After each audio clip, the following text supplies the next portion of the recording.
Flu season is here, so this is a video to help you know what to do when you're sick and you have type 2 diabetes. Stick around till the end to learn how to best manage your blood sugar, what to do with your medications, and when to go see your doctor.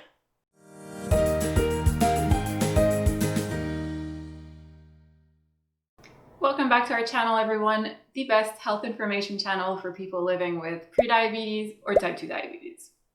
Since we are in November 2020, it's not only the beginning of flu season, but we're still in the midst of this COVID-19 pandemic. Now, I'm only mentioning this because I'm hoping that if you're watching this in 2021 or later, you're thinking, oh yeah, COVID, a thing of the past. So glad we got rid of this annoying virus. Fingers crossed that's what everyone watching this in the future will think. But in the meantime, if you want my tips on how to be better prepared for COVID, check this video out up here. I won't tell you just to wash your hands and wear a mask. There's a lot of other super valuable information in there as well. Now, sometimes, no matter how careful we are, we can still catch a bug and get sick. If you have type 2 diabetes or prediabetes, you not only have to manage your symptoms, so your fever, your cough, or your congestion, but you also have to manage your blood sugar levels, which tend to get out of balance real quick when you're sick. Why is your blood sugar out of balance when you're sick? Because usually you might not be able to drink, eat, or move as much as you usually would when you're not sick. All of which, as you know, affects your blood sugar levels.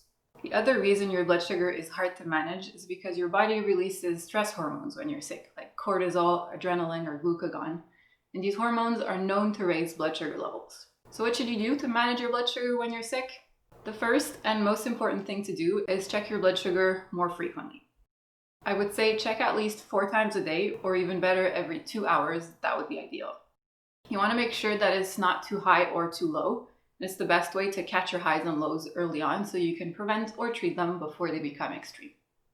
Number 2, drink plenty of water, tea, or unsweetened fluids. This is important. You want to try to eat as much as you normally do, but you want to drink fluids more than you usually do. So I'd recommend at least 4 ounces or half a cup of water every half hour. This will do 2 important things. It'll help prevent dangerously high blood sugar, and it will help prevent dehydration.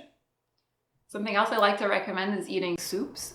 Personally, I love a good vegetable soup when I'm sick. I find it really comforting, and it's also a great way of staying properly hydrated and getting some nutrients in.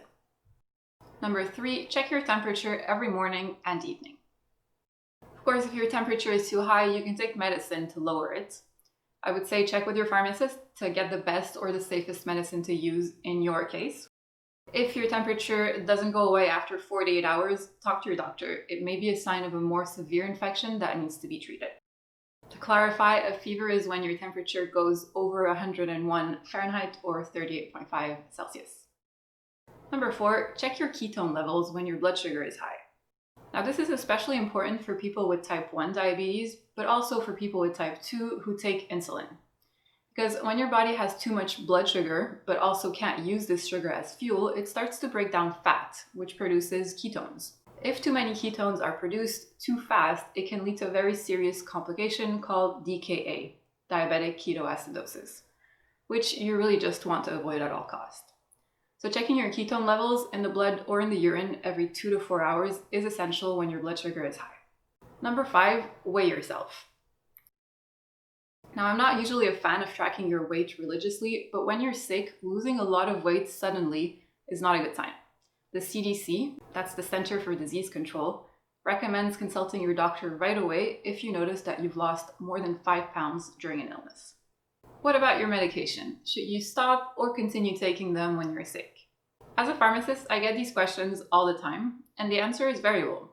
It depends on what meds you're taking, and obviously it also depends on your blood sugar levels when you're sick, which is why it's so important to check it more often.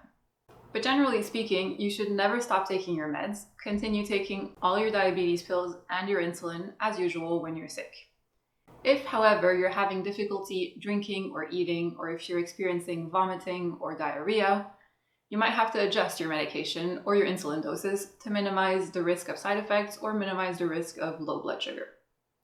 If you don't know how to adjust your doses or which meds you need to adjust, please don't hesitate to ask either your doctor or, your pharmacist. It's usually much easier and faster to talk to us anyway.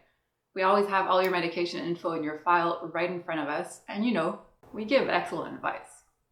Another advice for you, if you do develop diarrhea or vomiting, you will unfortunately be losing a lot of fluids. So, in order to avoid dehydration, the best option is to buy rehydration formulas that you can find in the pharmacy, like Gastrolite or Pedialyte, to name a few. But don't use Gatorade or sports drinks. They are not a good option because they're packed with sugar. If you can't get your hands on these store-bought rehydration formulas, you can easily make your own homemade equivalent solution. All you need is orange juice, water, and salt. I'll put the recipe up on the screen for you so you can pause the video and write it down. It's important that you follow the recipe as is. Do not substitute any of the ingredients, and make sure to properly measure the amounts. Don't just eyeball it. Once you've made that solution, you can keep it in the fridge for 24 hours and drink a few sips of it instead of water regularly throughout your day. Now let's talk about when you should go see a doctor or go to the ER. I've already given you a few examples in this video, but let's go over all the situations in which you need to see a medical professional. Number one, and I feel like I should start with this, if you're having trouble breathing, please go to the ER. I know that it seems obvious, especially now during this coronavirus pandemic, but you have no idea how many times people call, or even worse, come into the pharmacy and ask me what to do because they're having trouble breathing. I'm sorry, but we can't help you at the pharmacy if you can't breathe properly. Please go to the ER if that happens. Number two, as I've mentioned earlier, if you have a fever that doesn't go away after 48 hours, go see your doctor. Number three, go to the ER if you have moderate to high ketone levels in your urine. Go to the ER even faster if your blood sugar is high. Number four, if you don't know what your ketone levels are, but your blood sugar is over 360, and you have nausea, vomiting, or abdominal pain, please go to the ER. Number five, go to the ER if your blood sugar is extremely low, so less than 60, or extremely high, over 450.